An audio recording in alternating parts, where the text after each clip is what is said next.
নমস্কার বন্ধুরা, আজকে আমি তোমাদের সাথে কাটোয়া ডাঁটা চচ্চড়ি রেসিপিটা শেয়ার করছি। গরম গরম ধোয়া ওঠা ভাতের সাথে এই চচ্চড়ি জাস্ট ফাটাফাটি লাগে। খুব সহজ সরল একটা রান্না। চলো দেখে নাও আমি এটা কী করে রান্না করি। দেখো, এইদিকে আমি সর্ষের তেল নিয়ে নিয়েছি, এই ধরো 3 চামচ মতন। তেলটা গরম হলে এর মধ্যে আমি কালো জিরে ফোড়নের জন্য দিয়ে দিলাম। আর এইদিকে দেখো, ডাঁটা আর আলুটা আমি কেটে নিয়েছি লম্বা করে। ডাঁটাটা একদম কচি ডাঁটা, আর আলুটা আমি পাতলা পাতলা করে লম্বা করে কেটে নিয়েছি। এখানে আমি 2টো আলুই দিয়েছি। এবার ওই তেলের মধ্যে ফোড়নটা রেডি হয়ে গেলে আমি আলুগুলো দিয়ে দেবো। গ্যাসের আঁচটা কমিয়ে রেখে আলুগুলোকে ভেজে নেব 50% মতন। তার কারণ ডাঁটাটা তো কচি, তাড়াতাড়ি করে নরম হয়ে যাবে, সেই কারণে। দেখো, নাড়াচাড়া করে আলুটা মোটামুটি লালচে করে ভেজে নিয়েছি। এরপর আমি ডাঁটাগুলো দিয়ে দিলাম। ডাঁটাগুলো দিয়ে বেশিক্ষণ নাড়াবো না, 3-4 মিনিট মতন একটু নাড়াচাড়া করে নেব।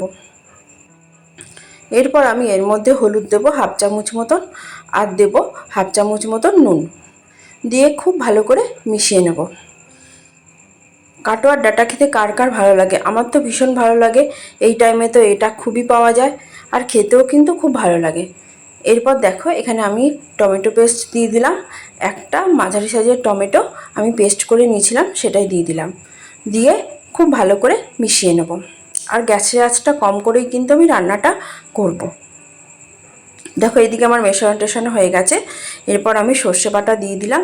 এখানে আমি 3 চামচ মতন সর্ষে বেটে নিয়েছি, তার সাথে আমি 5-6টা মতন কাঁচা লঙ্কাও একসাথে অ্যাড করে বেটেছি। আর সর্ষে বাটার সময় সামান্য একটু নুন আর সামান্য একটু চিনি দিয়ে বেটেছি। এইভাবে বাটলে না সর্ষের তেতোটা হয় না। এরপর আমি নাড়িয়ে চাড়িয়ে নিলাম, বেশিক্ষণ নাড়াইনি। এই ধরো 3-4 মিনিট মতো নাড়িয়েছি, কারণ বেশি নাড়ালে কিন্তু তেতো হয়ে যাবে। এরপরে দেখো, জল দিয়ে দিলাম। জল দিয়ে ঢেকে রেখেছিলাম 15 মিনিট মতন। 15 মিনিট পর ঢাকনাটা সরিয়ে নিয়েছি। দেখো, ঝোলটা অনেকটাই মজে গেছে। এই টাইমে আমি গ্যাসের আঁচটা বাড়িয়ে দেবো। এবার দেখো, দেখাচ্ছি তোমাদেরকে, আলু আর ডাঁটা কিন্তু একদম নরম হয়ে গেছে। ঝোলটা কিন্তু অনেকটাই শুকিয়ে আসবে। আর আমি কিন্তু খুব শুকনো শুকনো করব না, একটু মাখো মাখো টাইপের করব।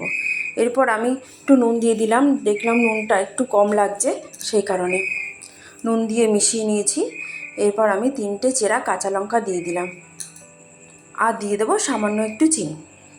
দিয়ে আবারও খুব ভালো করে মিশিয়ে নেব।